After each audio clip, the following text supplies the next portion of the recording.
ناراض ہو جاتا ہے۔ جب رب ناراض ہو گیا تمہاری جسم کے اندر خیر و برکات کیسے آئے گا؟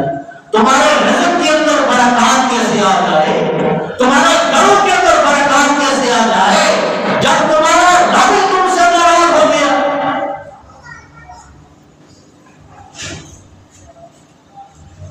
اور جو رب کو ناراض کرتا ہے، رحمان سے منہ موڑ لیتا ہے، اطاعت نہیں کرتا، فرمانبرداری نہیں کرتا، تو اللہ کا یہ فیصلہ ہے کہ وَمَن يَعْشُ عَن ذِكْرِ الرَّحْمَٰنِ، جو رحمان سے منہ موڑ لیتا ہے، رحمان کے ذکر سے منہ موڑ لیتا ہے، فرمایا نُقَيِّضْ لَهُ شَيْطَانًا، اللہ اس پہ ایک شیطان مسلط کر دیتا ہے، شیطان مسلط ہو جاتا ہے، فَهُوَ لَهُ قَرِينٌ، اس کا ساتھی بن جاتا ہے۔ آگے ہے شیطان کے چنگل میں ہم اتنے پھنسے کہ لاؤ لعان کرنے کے لیے تیار ہے، اس کے لیے جسم کی قوت بھی ہے، طاقت بھی ہے، مال بھی خرچ کرتی ہے، دنیا کے لاؤ لعان، لیکن رب کے سامنے اطاعت کرنے کے لیے تیار نہیں، فرمانبرداری کرنے کے لیے تیار نہیں، رب کے سامنے حاضر ہو کر توبہ استغفار کرنے کا توفیق نہیں۔ اس وجہ سے وہ رزق میں وہ برکات اللہ کے رحمت ہے، جیسا نبی کریم صلی اللہ علیہ وسلم نے فرمایا، ہمارا ایمان ہے، رسول اللہ صلی اللہ علیہ وسلم نے جو بھی فرمایا، دنیا کی زبانیں تو جھوٹ بول سکتی ہیں، لیکن اللہ کے نبی صلی اللہ علیہ وسلم کی زبان سے جھوٹ نہیں نکل سکتا، دنیا کی زبانیں جھوٹ بول سکتی ہیں، تو اللہ کے نبی صلی اللہ علیہ وسلم نے فرمایا وَإِنَّ الرَّجُلَ لَيُحْرَمُ الرِّزْقَ بِخَطِيئَةٍ يَعْمَلُهَا، فرمایا انسان کی بدعملی کی وجہ سے،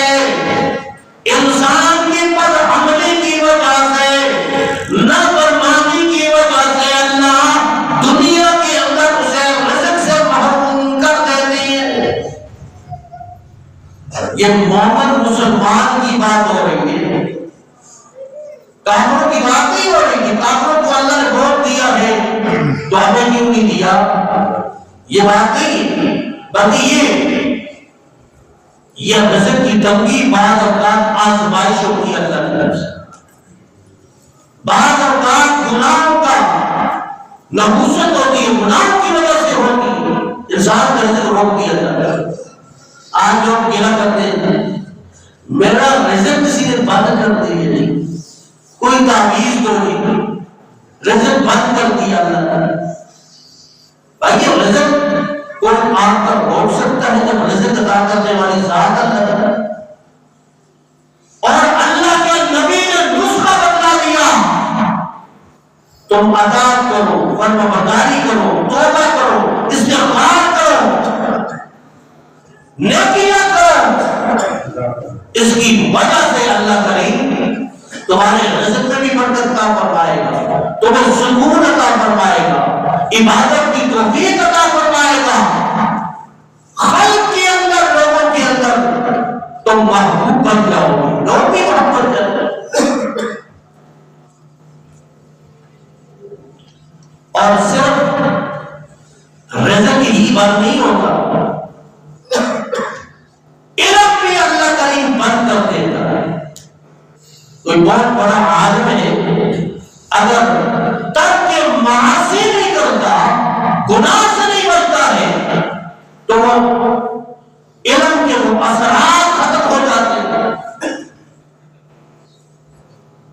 جس طرح امام شافعی رحمہ اللہ تعالیٰ کو بتاتے ہیں کہ میرے حضرت وکیع رحمہ اللہ تعالیٰ کو، جو اس کی استاد محترم تھے، ان سے میں نے گلہ کیا کہ میرا حافظہ بڑا کمزور ہو گیا،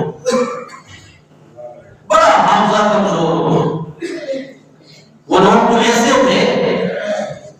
امام یوسف کے متعلق فرمایا کہ امام ابو حنیفہ کی مجلس میں آئے، کہا حضرت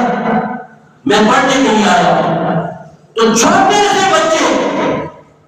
امام ابو حنیفہ رحمہ اللہ تعالی نے سوچا کہ یہ بڑوں کے اندر بیٹا ہوا معیوب لگے گا، کہا جہاں پہلے حفظ کر کے آؤ، مطلب یہ تھا کہ 2 سال گزر جائیں گے، یہ تھوڑا سا بڑا ہو جائے گا، پھر آئے گا کوئی بیٹوں کے اندر بیٹھنا معیوب نہیں لگے گا، بڑوں کے اندر بیٹھنا۔ ایک ہفتے کے بعد امام یوسف رحمہ اللہ تعالی واپس آئے، کہا کہ مجھے کہا کہا میں نے تو تمہیں کہا تھا حفظ کر دیا، کہا الحمدللہ آپ سن رہے الف لام میم سے لے کر والناس تک سارا قرآن مجید حفظ کر ایسے حافظ جو ہوتے 10,000 حدیثیں حضرت امام بخاری رحمۃ اللہ تعالی نے اپنے استاد کی محفل میں سنی، باقی لوگ نوٹس لے رہے تھے، لکھ رہے تھے۔ 10 سال کی عمر ہے حضرت امام بخاری رحمۃ اللہ تعالی کی، اور ساتھیوں نے کہا کہ آپ ٹائم گزاری کرتے ہیں، نہ کوئی لکھتے ہیں نہ کچھ ہے، نہ تکرار کرتے ہیں بیٹھ کے اندر بیٹھ کر، آپ ٹائم گزاری کرنے کے لیے کہا نہیں میں تو پڑھنے آیا ہوں، کہا 3 دن گزر گئے ہیں ہم نے آپ کو کوئی لکھتے ہوئے نہیں دیکھا، کہا الحمدللہ